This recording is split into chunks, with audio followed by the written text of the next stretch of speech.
Bank employees और retires के weekly update के वीडियो में आप सभी का स्वागत है।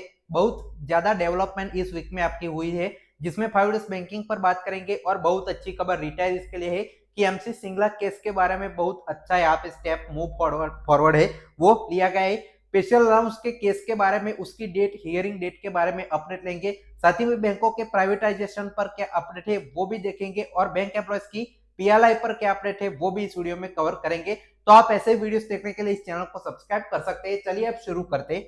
और सबसे पहले इंफॉर्मेशन मैं आपको देना चाहता हूं, जो लोग पूछते हैं, हमारा जेआईबी फाउंडेशन बैच 2026 यहाँ पे चालू हो चुका है, जिसमें आपको कंप्लीट थियरी के वीडियोस पीडीएफ मिल जाएंगे। साथ ही में 10,000 plus MCQ topic wise videos PDF मिल जाएंगे। 40 यहाँ पे फुल लेंथ मॉक टेस्ट आपके मिलेगी एग्जाम लेवल के, और 24 मॉक टेस्ट अलग से प्रैक्टिस के लिए मिलेगी। लाइव डाउट क्लियरिंग और मेंटरशिप मेरी मिल जाएगी। 499 में पूरा कोर्स ओपन कर रहे हैं। इस नंबर पर कॉल, व्हाट्सएप या टेलीग्राम करके आज ही ज्वाइन कर सकते हैं। 1 साल वैलिडिटी रहेगी और आपके दोनों मई और नवंबर के exam JIB, DBF, bank promotion सारे यहाँ पे आपके कवर होने वाले हैं। तो चलिए आप शुरू करते हैं। सबसे पहले बात कर लेते हैं 5 डेज बैंकिंग पर। तो 5 डेज बैंकिंग पर हुआ क्या, आपकी स्ट्राइक है जोरों शोरों से करी गई आपकी 26-27 जनवरी को। और व्हाट हैपन आफ्टर यूएबीयू स्ट्राइक, यूएबीयू के स्ट्राइक के बाद हुआ क्या, तो कोई भी मीटिंग यहाँ पे प्लान नहीं की गई। गवर्नमेंट ने क्या कहा, कोई कुछ भी नहीं कहा गवर्नमेंट ने। और साथ ही में देखिए आईबीए के साथ बातचीत होती थी, वो भी नहीं हुई। तो आपका ये पूरी तरह से जो स्ट्राइक है वो यूनियन ने कहा, एम्प्लॉयज ने कहा इसकी सक्सेस रही, लेकिन इस पर कोई भी चीज यहाँ पे हुई नहीं।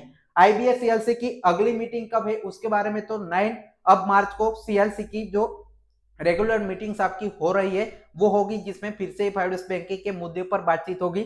लेकिन अब यूनियन कहेंगे भी क्या, जाकर कहेंगे कि हम फिर से स्ट्राइक करेंगे, तो वो लोग कहेंगे कि हाँ कर दीजिए स्ट्राइक, लेकिन आपको अब करना क्या है। गवर्नमेंट डीएफएस का तो कंप्लीट स्टैंड अपना देख लिया कि वो लोग सीरियस नहीं है। आपकी स्ट्राइक होने के बावजूद एक बार भी मीटिंग के लिए बुलाया नहीं और कोई प्रतिक्रिया आपकी जो ऑल इंडिया स्ट्राइक है यूएबीयू की उस पर दी नहीं। तो गवर्नमेंट बिल्कुल ही नॉन सीरियस है आपका 5 डेज बैंकिंग मुद्दे पर। अब आगे आप जो बैंक एम्प्लॉय से यूनियन है वो क्या मूव फॉरवर्ड स्टेप ले सकते हैं, तो आपको आगे मार्च महीना आ रहा है जो बहुत इंपॉर्टेंट होता है बैंकों के लिए। बैंकों की क्लोजिंग होती है, तो उसमें आप अगर लास्ट में जो आपका आखिरी वीक है उसमें लगातार 4 दिन के लिए बैंक यहाँ पे बंद रहते हैं, सैटरडे संडे साथ ही में स्ट्राइक का दिन मिलाकर 4 दिन अगर बैंक यहाँ पे 31 मार्च 27 से 31 में बंद रहेगी, तब जाकर सरकार यहाँ पे सीरियस होगी। तो वो अब यूनियन को चुकना नहीं है, तब आपकी जो स्ट्राइक है वो अनाउंस करनी है जोरों शोरों से। और एक भी एम्प्लॉय यहाँ पे बैंक में जाना नहीं चाहिए, पूरी तरह से बैंक शट डाउन होना चाहिए, तब जाकर इंपैक्ट आएगा, तब जाकर इन लोगों को सीरियस यहाँ पे सरकार लेगी और तब जाकर आपकी ये डिमांड पूरी हो सकती है। तो यूनियन को अभी से इसकी जो प्रिपरेशन है वो करनी स्टार्ट कर देनी चाहिए, क्योंकि अभी आपकी मीटिंग करके कोई फायदा नहीं है और मीटिंग वो रखना भी नहीं चाहते। 9 मार्च को भी यहाँ पे जो मीटिंग होगी उसमें आपका जो है कोई यहाँ पे जो ज्यादा डिस्कशन नहीं होगा। टेम्पररी आपकी जो मीटिंग है वो होती रहती है पिछले 1 साल से, वैसे ये मीटिंग भी यहाँ पे नॉन सीरियस जो डिस्कशन पर जाएगी। तो ये 5 डेज बैंकिंग पर लेटेस्ट अपडेट है और पिछले 1-2 वीक से कोई यहाँ पे ठोस ज्यादा यहाँ पे जो खबरें है वो 5 डेज बैंकिंग की इर्द गिर्द जो इंपॉर्टेंट है वो नहीं चल रही है। तो ये 5 डेज बैंकिंग के बारे में है। अब जो बैंक रिटायरीज है उनका बहुत अच्छा मामला है, यहाँ पे एमसी सिंगला केस है, उसकी सुप्रीम कोर्ट में फाइनली सुनवाई हुई। बहुत सालों से केस यहाँ पे पेंडिंग है, तो 5 फरवरी 2026 को इसकी सुनवाई सुप्रीम कोर्ट में की गई और 18 फरवरी को अगली डेट है, उसमें फाइनल हियरिंग फिर से होगी। तो 5 फरवरी को क्या हुआ कि आपकी जो सुनवाई के लिए केस गया, दोनों यहाँ पे वकीलों से जज ने पूछा क्या है ये मामला, तो यहाँ पे हमारी ओर से जो वकील थे उन्होंने बहुत अच्छा यहाँ पे जो है पॉइंट्स रखे कि हमारा फंड आपके पास ऑलरेडी है, बैंक जो पेंशनर्स है उनकी डिमांड है, आरबीआई में आपने पेंशन अपडेशन किया, गवर्नमेंट का जो रेगुलेशन है उसमें इसका डिफाइन है कि हमारा जो रिटायरीज है उनका पेंशन अपडेशन किया जाए। तो कोर्ट ने भी इसको पॉजिटिव किया कि रेगुलेशन के हिसाब से आप सभी को पेंशन यहाँ पे मिलनी चाहिए। साथ ही में कोर्ट ने यहाँ पे 3 कैलकुलेशन अलग अलग मांगी, जिसको मैंने ऑलरेडी आप सभी को बता रखा है। 1986 से 7 के बीच का सबसे पहले, 87 से 2003 का और 2003 के बाद का, इन तीनों कैलकुलेशन को सुप्रीम कोर्ट ने दोनों तरफ से, एमसी सिंगला की ओर से भी और सामने यूनियन ऑफ इंडिया, दोनों तरफ से जो कैलकुलेशन है वो मांगा है। और जो भी डिफरेंस होगा उस हिसाब से जो आपका वर्डिक्ट है वो पॉसिबल है कि फाइनल हियरिंग 18 फरवरी को होकर वर्डिक्ट जो है इन फेवर ऑफ जो बैंक रिटायरी से उनका आ सकता है। लेकिन इतना आसान भी राह नहीं रहने वाली। आपका जो आईबीए है वो इसको यहाँ पे जो है,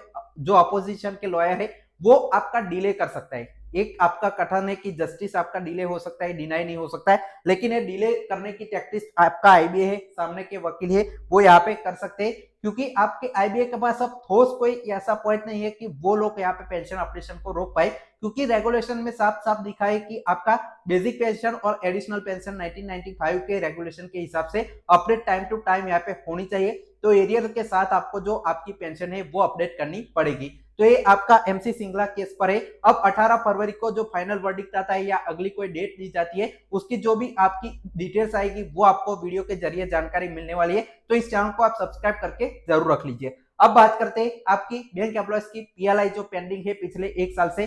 बैंक एम्प्लॉयज थे, वेट कर रहे थे कि पीएलआई इनको मिल जाएगी 2025 में ही, आपकी जो आपकी एफ आई 24-25 की है, लेकिन इनको नहीं मिली। क्यों नहीं मिली वो वजह आप जानते हैं कि यूनियन ने कदम जो आपका पहले गवर्नमेंट ने अनाउंस किया कि पीएलआई है वो स्केल 3 से अबो की यहाँ पे ज्यादा होगी, उनका कैलकुलेशन अलग होगा। तो यूएफबी ने इसका विरोध किया कि हम सभी जो एम्प्लॉयज है नीचे के भी एम्प्लॉयज को ज्यादा दी जाए। तो आपका मामला सीएलसी में चला गया, गवर्नमेंट के पास पेंडिंग था।